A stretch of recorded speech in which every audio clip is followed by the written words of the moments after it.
అరుణాచల్ ప్రదేశ్ పై పదే పదే వివాదాలు సృష్టిస్తున్న చైనాకు భారత ప్రభుత్వం దిమ్మ తిరిగే కౌంటర్ ఇచ్చింది. వచ్చే నెల బ్రిక్స్ సదస్సుకు జిన్పింగ్ వచ్చేలోపే సర్వే ఆఫ్ ఇండియా మ్యాప్ ను అప్డేట్ చేసింది. చైనా దుశ్చర్యలకు కళ్లెం వేస్తూ అరుణాచల్ ప్రదేశ్లోని 27 ప్రదేశాలతో కూడిన పూర్తి స్థాయి మ్యాప్ను పకడ్బందీగా విడుదల చేసింది. ఆ రాష్ట్రం ఎప్పటికీ భారత్లో సంపూర్ణ అంతర్భాగమేనని తేల్చి చెప్పింది.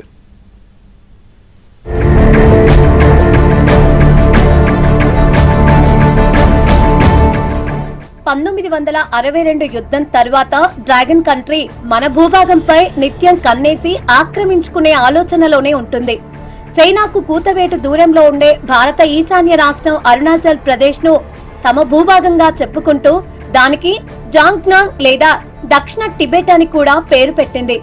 పైగా అప్పుడప్పుడు కొన్ని మ్యాప్స్ ను విడుదల చేస్తూ అరుణాచల్ లోని ప్రాంతాలకు చైనా పేర్లు పెడుతూ ఉంటుంది. చైనా దుశ్చర్యలను ఎప్పటికప్పుడు తిప్పికొడుతున్నప్పటికీ అప్పట్లో ఆక్రమించిన భూభాగాల తరహాలోనే ఇప్పుడు కూడా కలుపుకోవాలన్న ఆశ చైనా పాలకుల్లో కొనసాగుతోంది.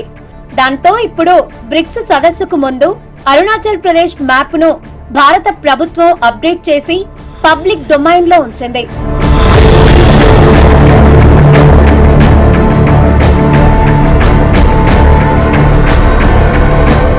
సెప్టెంబర్ 12, 13వ తేదీల్లో ఢిల్లీలో 11 బ్రిక్స్ దేశాల 18వ శిఖరాగ్ర సదస్సు జరగబోతోంది. ఆ సదస్సుకు రష్యా అధ్యక్షుడు పుతిన్, చైనా ప్రెసిడెంట్ జిన్పింగ్ కూడా హాజరయ్యే అవకాశాలున్నాయి. అరుణాచల్ వ్యవహారాన్ని చైనా ప్రస్తావించక ముందే భారత ప్రభుత్వం స్పందించింది. ఈ సదస్సులో భారత ప్రధాని నరేంద్ర మోదీ, చైనా అధ్యక్షుడు జిన్పింగ్ ఎదురుపడే అవకాశం ఉంది. సరిగ్గా ఈ సమయంలో మ్యాప్ విడుదల చేయడం ద్వారా అరుణాచల్ ప్రదేశ్ ఎప్పటికీ భారత్ లో విడదీయరాని భాగమేనని కేంద్రం అంతర్జాతీయ వేదికగా మరోసారి కుండబద్దలు కొట్టింది. చైనా ఎన్ని కుట్రలు చేసినా అరుణాచల్ పై తమకున్న సార్వభౌమాధికారాన్ని వదులుకునేదే లేదని తేల్చేసింది. అరుణాచల్ ప్రదేశ్ లోని 27 కీలక సరిహద్దు ప్రాంతాలను స్పష్టంగా పొందుపరుస్తూ సర్వే ఆఫ్ ఇండియా ఈ మ్యాప్ ను అప్డేట్ చేసింది. అందులో వ్యూహాత్మకంగా చైనా సరిహద్దు వెంబడి ఉన్న ముఖ్యమైన నదులు, సరస్సులు, నివాస ప్రాంతాలు, యుద్ధ స్మారక చిహ్నాలకు ఎక్కువ ప్రాధాన్యత ఇచ్చింది. వీటిలో 1962 భారత్ చైనా యుద్ధంతో అనుబంధం ఉన్న అనేక ప్రాంతాలు కూడా ఉన్నాయి.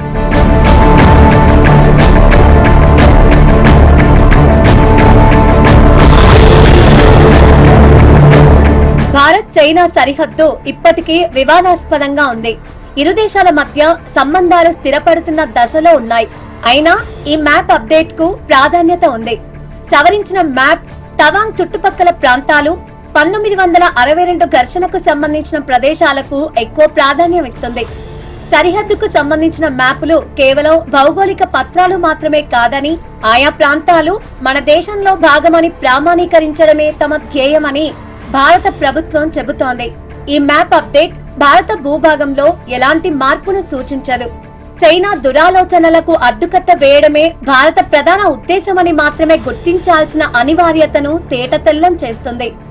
2017 నుంచి 2023 వరకు డ్రాగన్ ప్రభుత్వం 3 పర్యాయాలుగా అరుణాచల్లోని 27 భూభాగాలకు చైనా పేర్లు పెట్టుకొని మ్యాప్స్ విడుదల చేసింది. ఆయా జాబితాలను కేంద్ర ప్రభుత్వం ఎప్పటికప్పుడు తిరస్కరిస్తూ వచ్చింది. ఇప్పుడు చైనాకు గట్టిగా సమాధానం చెప్పే రీతిలో భారత్ వైపు నుంచి ఒక అప్డేట్ మ్యాప్ ను విడుదల చేసింది. అరుణాచల్ ప్రదేశ్ ఇద్దరి మధ్య కొన్ని కాంట్రవర్సీస్ ఉన్నాయి. 2 దేశాల మధ్య ముఖ్యంగా ఒక 24 గ్రామాలకు భారతదేశంలోని పేర్లుంటే చైనా కూడా వాటికి వాళ్ళ దేశంలో గ్రామాలు ఉండటక పేర్లు పెట్టి ప్రచారం చేస్తుందనేది చర్చనీయాంశం అయింది. దాంతో బోర్డర్ని కానీ, చైనాకు మనకు మధ్య ఉన్నటువంటి బోర్డర్ని కానీ, ఆ విలేజెస్ని కానీ, ఆ మొత్తం మ్యాప్ని భారతదేశం నిన్న అప్లోడ్ చేసింది. బహుశా ఈ అప్లోడ్ చేసింది ఈ సందర్భంగా జిన్పింగ్ దృష్టికి రావాలనేటువంటి ఉద్దేశంతో చేసి ఉండొచ్చు. ఏదేమైనా చైనాకు మధ్య మనకు మధ్య భేదాభిప్రాయాలు, రాజకీయ భేదాభిప్రాయాలు ఉన్నప్పటికీ 2 దేశాల మధ్య ట్రేడ్ మాత్రం తగ్గట్లేదు. ఇక్కడ మరో అంశం ప్రస్తావనార్హంగా ఉంది. అరుణాచల్ ప్రదేశ్ ప్రజల్లో చైనా పట్ల వ్యతిరేకత, భయం రెండూ ఉన్నాయి. భారత ప్రభుత్వం ఎక్కడో ఢిల్లీలో ఉంటూ తమపై పూర్తి స్థాయిలో దృష్టి పెట్టడం లేదని వారు ఆందోళన చెందుతున్నారు. చైనా క్రమంగా నెట్టుకొని లోపలికి వస్తోందని వారు ఆరోపిస్తున్నారు. తక్షణమే స్పందించకపోతే తమ మనుగడే కష్టమవుతోందని అరుణాచల్ ప్రజలు అంటున్నారు.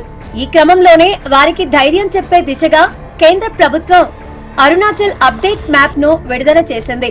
తదుపరి చర్యలకు కూడా సిద్ధమవుతోంది. ఇప్పటికే గల్వాన్ లో చైనాకు గట్టిగా బుద్ధి చెప్పిన భారత ప్రభుత్వం ఎలాంటి దుశ్చర్యనైనా ఎదుర్కొనేందుకు సిద్ధంగా ఉన్నట్లు సంకేతాలిచ్చింది. బ్రిక్స్ సదస్సుకు వచ్చే చైనా అధ్యక్షుడు జిన్పింగ్ ఎలాంటి వ్యతిరేక సంకేతాలు ఇచ్చినా దానికి దౌత్యపరంగా సమాధానం ఇచ్చేందుకు ప్రభుత్వం రెడీ అవుతోంది.